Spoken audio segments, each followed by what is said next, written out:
Greetings, viewers. In this session, we'll explore the process of designing a 3-bit synchronous counter utilizing negative edge-triggered J K flip-flops. Along the way, we'll delve into both desired and undesired states that may arise during the counter's operation. Initially, let's grasp the foundational aspects of the design process.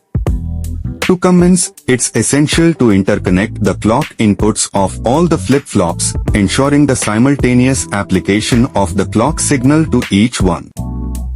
The synchronous counter will be structured according to a state transition diagram. This involves considering the excitation table of the specific flip-flop required for the counter's design. Our aim is to create a 3-bit synchronous counter using a negative edge-triggered J K flip-flop.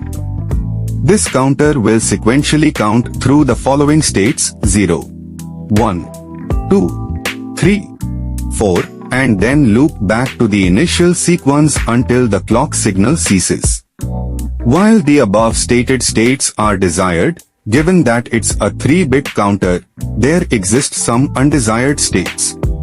Our task involves identifying and managing these undesired states by mapping them to desired states to prevent deadlock in the counter's operation.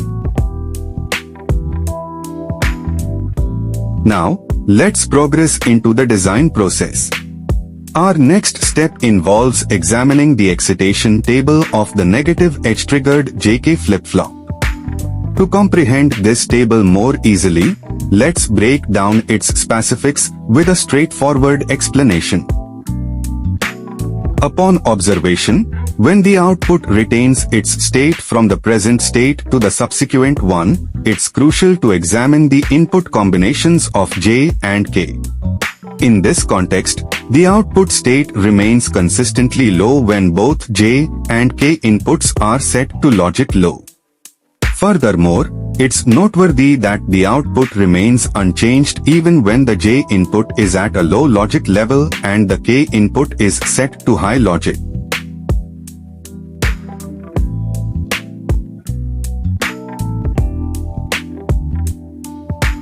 Now, let's explore a scenario where the typical output transitions from a low logic state to a high logic state. To effectuate this change, the following configurations are necessary.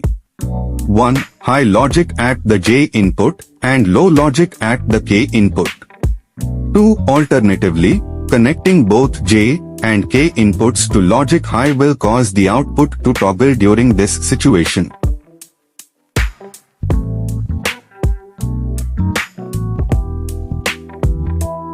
In this scenario, the output transitions from a high state to a low state. To effect this transition at the output, a high signal is required at the J input and a low signal at the K input.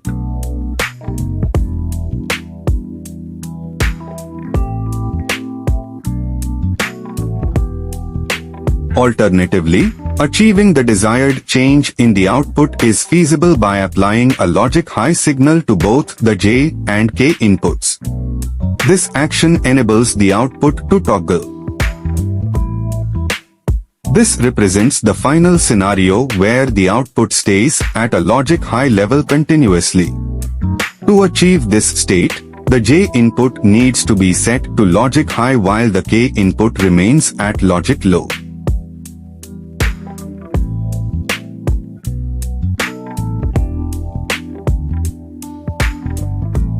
Alternatively, maintaining the output at the same logic level is possible by inputting a low logic signal to both the J and K inputs. Therefore, the J input is flexible and can assume any logic level, while the K input needs to be consistently set at logic low to sustain the desired output level. In this diagram, we can see the desired and the undesired states. 0 to 4 are the desired states and rest are undesired. Here is the state transition diagram depicting the progression from the valid state 0, followed sequentially by states 1, 2, and so forth up to state 4. It is crucial to account for the undesired states within this framework. If, by chance, the counter transitions into any of these undesired states without proper mapping, it will remain stagnant even after applying a clock signal. This situation leads to a deadlock within the counter. To circumvent such scenarios, efforts are made to map these undesired states to one of the desired states. Consequently, if the counter enters an undesired state, it can be redirected to one of the valid states upon the application of the next clock signal, ensuring a recovery mechanism is in place. In this situation, we are mapping it into the desired state labeled 0. Now is the moment to delve into the states and the design methodology. Illustrated in this diagram is a table displaying the current state alongside the subsequent state transitions. Within our analysis, A, B, and C are designated as the outputs of the synchronous counter. Notably, the output denoted as C represents the most significant bit, while A denotes the least significant bit. We must now enhance the excitation inputs, J and K, utilizing the present and next state table presented here. It's important to note that 3 negative edge-triggered flip-flops, designated as JA, KA, JB, KB, JC, and KC, are required for this counter. Our next step involves scrutinizing each output transition to determine the necessary inputs for the J and K terminals of the flip-flops, as indicated in this documentation.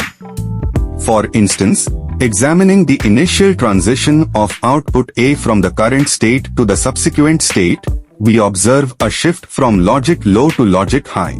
By referencing the previously discussed excitation table, we can confirm that the inputs for JA and KA will be logic high and don't care, respectively.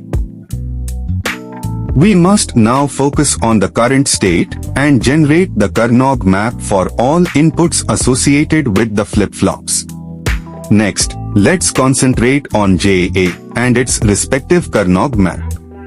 Upon analyzing the quad, we can derive the expression for JA. All the combinations can be considered to be high, where we can consider the don't care conditions to be high. Therefore, Ka is equal to 1. Moving forward, let's shift our attention to JB and its corresponding Carnot map. Upon examining the pair, we can formulate the expression for JB. In this analysis of a pair, one variable is eliminated, resulting in an expression that comprises the logical and operation between the complement of variable C and A. Following that, let's focus on KB and its corresponding Carnot map. Upon scrutinizing both the quads, we can deduce the expression for KB. The resulting expression involves a logical OR operation between variables C and A. Let us now check JC and its respective Carnot map. Upon analyzing the pair, we can derive the expression for JC. We get an expression which is ANDed between the variable B and A. Now, let's examine KC and its corresponding Carnot map. Upon scrutiny of the Carnot map, it becomes evident that if we interpret all the don't care conditions as high, the resulting expression for KC would be high. Given that we have derived all the expressions for the inputs of the respective flip-flops, the logical circuit can be finalized using this information, as illustrated in the diagram provided here. To conclude this session, let's recap the key sections we covered and learned. We discussed examining state transitions and the design methodology associated with synchronous counters. we explored determining J and K inputs for flip-flops based on present and next state tables to enable proper transitions.